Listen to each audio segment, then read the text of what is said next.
নিম্নচাপে দুর্যোগের আশঙ্কা, সুন্দরবন উপকূলে বাড়তি সতর্কতা। বঙ্গোপসাগরে নিম্নচাপের ভ্রুকুটি, কন্ট্রোল রুম থেকে নজরদারি প্রশাসনের। উপকূল এলাকায় মাইকিং করে সচেতনতা। গঙ্গাসাগর বকখালিতে বাড়তি পুলিশকর্মী মোতায়েন। পর্যটকদের সমুদ্রে নামতে নিষেধাজ্ঞা জারি করা হয়েছে। সুন্দরবনের নদী বাঁধে বিশেষ নজরদারি। মজুত করা হচ্ছে শুকনো খাবার, ত্রিপল। বিশ্বজিৎ আমাদের প্রতিনিধির সঙ্গে কথা বলবে। বিশ্বজিৎ, ঠিক কি কি নিষেধাজ্ঞা জারি হচ্ছে, কি কি সতর্কতা দেওয়া হয়েছে?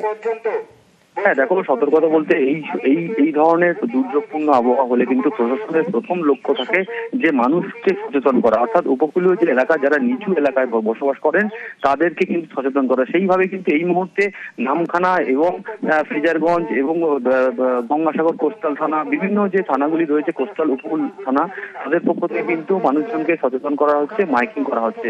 তার পাশাপাশি যেহেতু এই মে মাসে বিগত দিনে দেখা গিয়েছে বড় বড় ঝড়, ইয়াস থেকে আমফান থেকে বড় বড় ঝড় কিন্তু এই মে মাসের শেষের দিকে কিন্তু আছড়ে পড়েছিল সুন্দরবন এলাকায়। ঠিক সেইভাবেই কিন্তু সেই খামতিটা কিন্তু প্রশাসন রাখতে চায় না, এবং সেই কারণেই প্রশাসনিক তরফ থেকে কিন্তু তৎপরতা শুরু করে দেওয়া হয়েছে।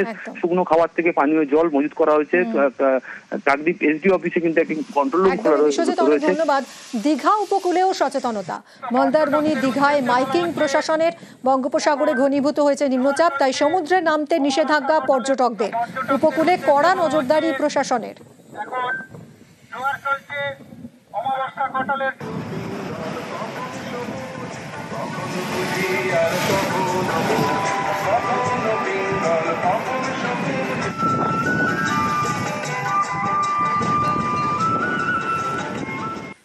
জলপাইগুড়িতে খুলে গেল কন্ট্রোল রুম। 5 দিন আগেই খুলে গেল কন্ট্রোল রুম। কন্ট্রোল রুম নদীর জলস্তরের দিকে নজর রাখবে। অন্য বছর 1 জুন কন্ট্রোল রুম খোলা হয়। এবছর আগাম বর্ষার কারণেই খুলে গেল কন্ট্রোল রুম। উত্তরবঙ্গে বন্যা পরিস্থিতি মোকাবিলায় তৈরি কুইক রেসপন্স টিম। উত্তরবঙ্গে 12টি কিউআরটি গঠন।